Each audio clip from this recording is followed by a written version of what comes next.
Ramzan Kadyrov जो चेचनिया के military commander हैं, चेचन फौज के कमांडर हैं, नाम आपने सुना होगा, भड़क गए हैं, तिलमिला गए हैं।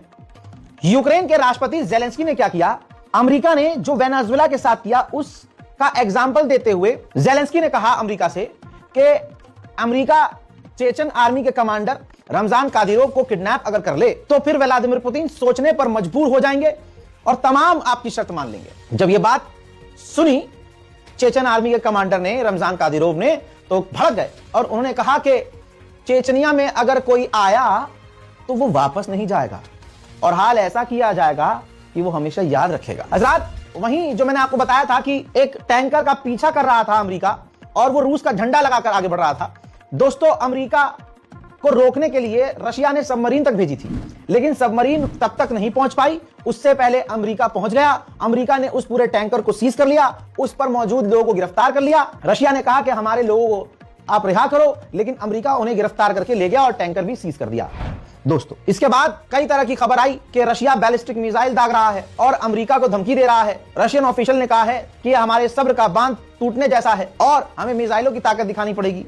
बहरहाल, मामला रूस और अमेरिका के बीच भी ठीक नहीं। ब्रिटेन का नाम सामने आया है। उस टैंकर को सीज करने के लिए अमेरिका की मदद ब्रिटेन ने की थी। उधर वेनेजुएला का एक और टैंकर वेनेजुएला से निकला, नहीं पता कि कहां जा रहा था, लेकिन वेनेजुएला के करीब ही उस टैंकर को अमेरिका ने सीज कर लिया है। ट्रंप ने वेनेजुएला से मांग की है कि रशिया, चाइना, ईरान और क्यूबा को अपने मुल्क से, अपने तमाम एग्रीमेंट से बाहर निकाल दो और तेल की डील तुम सिर्फ अमेरिका से रखो, सिर्फ तेल हमको दो और किसी को मत दो। दोस्तों, अंतरराष्ट्रीय कानून फॉलो करवाने वाला, बनाने वाला यूएन, इंसानियत के लिए बोलने वाला यूएन, इसने एक लंबे समय के बाद डरते डरते कल बोला कि वेनेजुएला के साथ जो ट्रंप ने किया है वो गलत है, अंतरराष्ट्रीय कानून का उल्लंघन है। जिसके बाद जो ट्रंप के नेता हैं उन्होंने बड़ी जहरीली बात कही।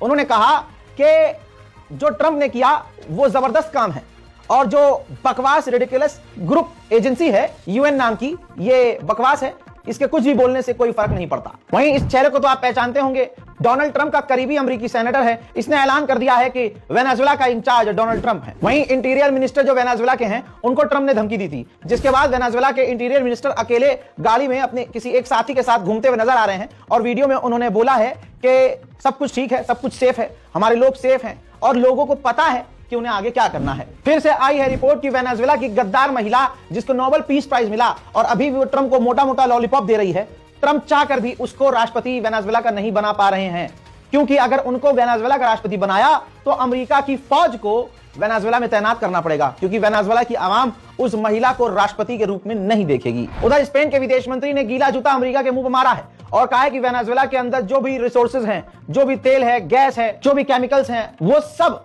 वेनेजुएला के लोगों के लिए हैं और उनके हैं, किसी और के नहीं। अमेरिकी सेनेटर अब खुल खुलकर अपनी असलियत दिखा रहे हैं, क्योंकि भाई एक तो कॉपीराइट होता है और ऊपर से अंग्रेजी में, और वो काफी स्पीडली बोलकर निकल रहे हैं। तो मैं क्या करता हूं, मैं सबूत पीछे रखकर उसके वीडियो के सारांश को बता देता हूं। ये मेरा तरीका है। ये वो नेता है अमेरिकी जिसने अपने मुंह से कहा कि वेनेजुएला के पास दुनिया का सबसे ज्यादा तेल है और अच्छा खासा सोना है, जो हमारे लिए अच्छी बात है। दोस्तों, अब क्लियर हो गया ना? और आपको कितनी क्लियरिटी चाहिए कि अमेरिका ने वेनेजुएला पर तेल, उसके ऑयल रिसोर्सेज, गैस और सोने के लिए कब्जा किया है। दोस्तों, ये ट्रंप के विरोधी नेता हैं, सेनेटर हैं, बहुत सीनियर हैं।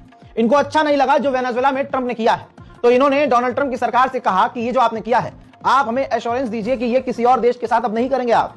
तो इन्होंने बताया कि मुझे जवाब ऐसा दिया गया जो काफी ज्यादा गलत था, अनसेटिस्फाइंग था, और जवाब उनका बहुत गलत था। यानी ट्रंप की सरकार ने कह दिया कि हमें जो करना होगा, जिस पर कब्जा करना होगा, हम करेंगे। रिपब्लिकन का जो एक सेनेटर है उसने तो बहुत खराब बात कर दी, राज खोल दिया ट्रंप का। इसने कहा है कि वेनेजुएला शुरुआत है, इसके बाद हम क्यूबा, निकारागुआ को फिक्स करेंगे और फिर नया राष्ट्रपति बनाएंगे कोलंबिया के लिए और पूरे इलाके में हम डेमोक्रेसी लाएंगे। समझ रहे हैं आप? डेमोक्रेसी। उधर चाइना ने खुल्लम खुल्ला आधिकारिक तौर पर अमेरिका की निंदा की और कहा कि वेनेजुएला के तेल और रिसोर्सेज जो अमेरिका चुरा रहा है, ये सरासर गलत है। अमेरिका के विदेश मंत्री ने 3 स्टेप बताए हैं कि पहले तो हम 50 मिलियन बैरल तेल हम वेनेजुएला से लेंगे फ्री में और उसको आगे दुनिया को बेचेंगे। वेनेजुएला के पैसे को हम कंट्रोल करेंगे और वेनेजुएला की कंपनियों को अमेरिका की कंपनियों को सौंप देंगे।